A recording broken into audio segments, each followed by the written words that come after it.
Hey, welcome back to Footy Fin, and we're almost midway through the week leading up to the third test between the Wallabies and the British and Irish Lions. Um, Many of us are eagerly awaiting the naming of the two squads. That'll probably happen on Thursday. Will Andy Farrell change up his squad or stick largely with the men who have played in the first and second tests? Likewise, what will Joe Schmidt do with the first of two tests against the Springboks in South Africa only 2 weeks away after this third test? Will he rest some players? I believe some are out injured. That would include Ella Alatoa, potentially Rob Vellatini as well, obviously Harry Potter. So yeah, we'll wait and see. But look, in the meantime, I want to there's just been this nagging question I've got that's been there for some time, and I want to explore this. And it's all around: does Ireland and do Ireland players get appropriate recognition in this whole British and Irish Lions concept? So just stick with me on this. And I'll run over a couple of things. Now, my view is, and I very firmly have this view, that the British and Irish Lions ultimately is an old school, historical British Empire concept, harking back to the good old days in the 1800s of the British Empire, and it still has a hangover from that. It's still like lurking there like a shadow over the whole thing. If you look back at the first precursors of these tours, they weren't called the Lions until the 1950s. And of course, you don't find lions in Britain or Ireland, but that's another story. Hark back to the first tour that happened in 1888 to Australia. It was a bunch of Englishmen and a smattering of a few Scots. There were no Welsh and no Irish.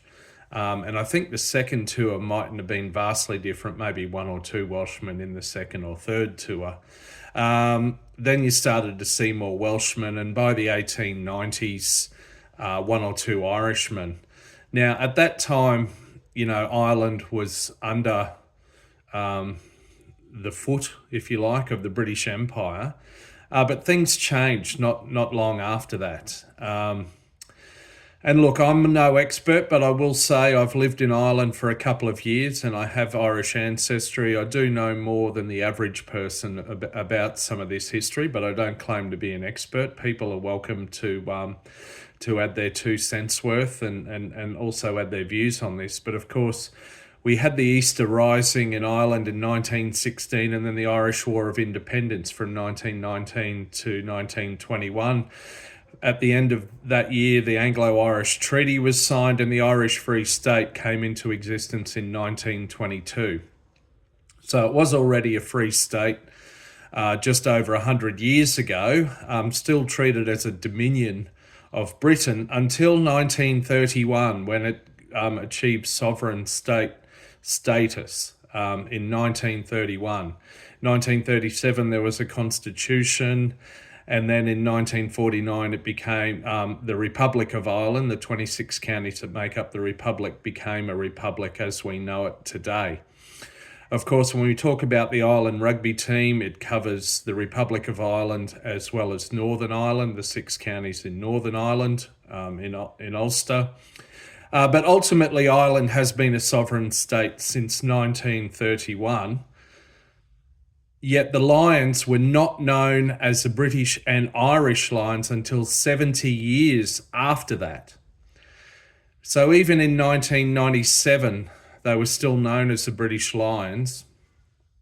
Why the hell did it take 70 years from 1931, when Ireland achieved sovereign status, which in turn was 9 years after the Irish Free State was formed?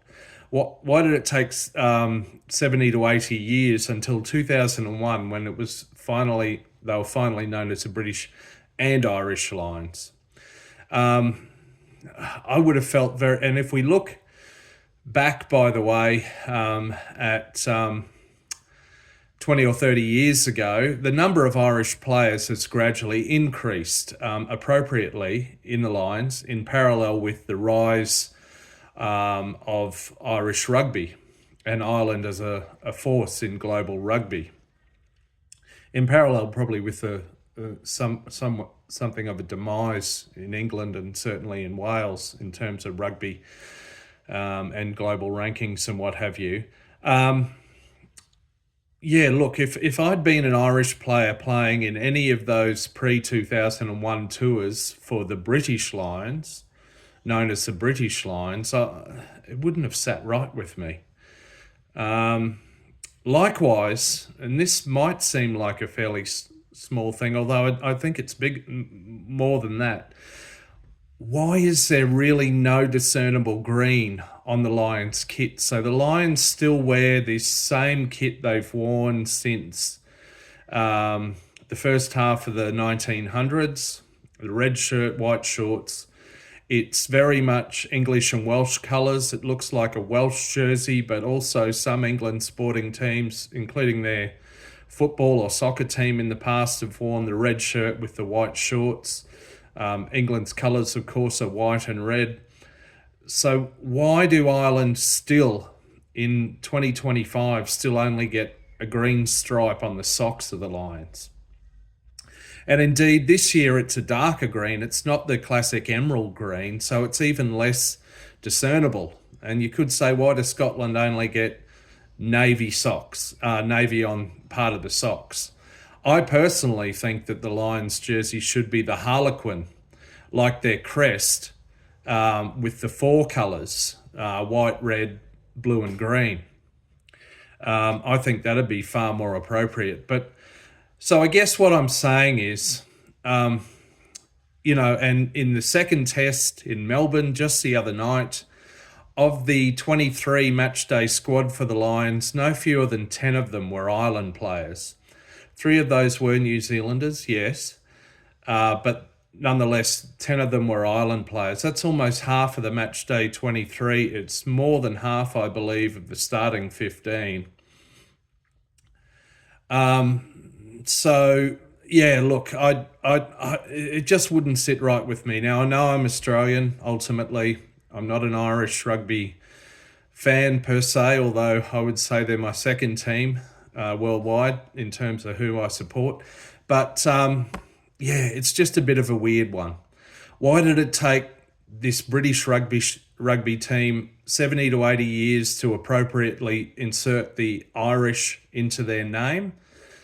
And why now, given that they've had Ireland players in the Lions since the 1890s, why is there still only a tokenistic little bit of green on the top of the socks? I don't know. Let me know if you have any thoughts on any of this. It's just something that has never really quite sat right with me, so I wanted to share it today. All right, thanks for listening. I'd love to hear your thoughts or your comments. Please give me a like or subscribe, and I'll be back after the squads are announced. I'm going to go and stick my head in a rolling ball, but see you on the next video looking at the squad. See ya.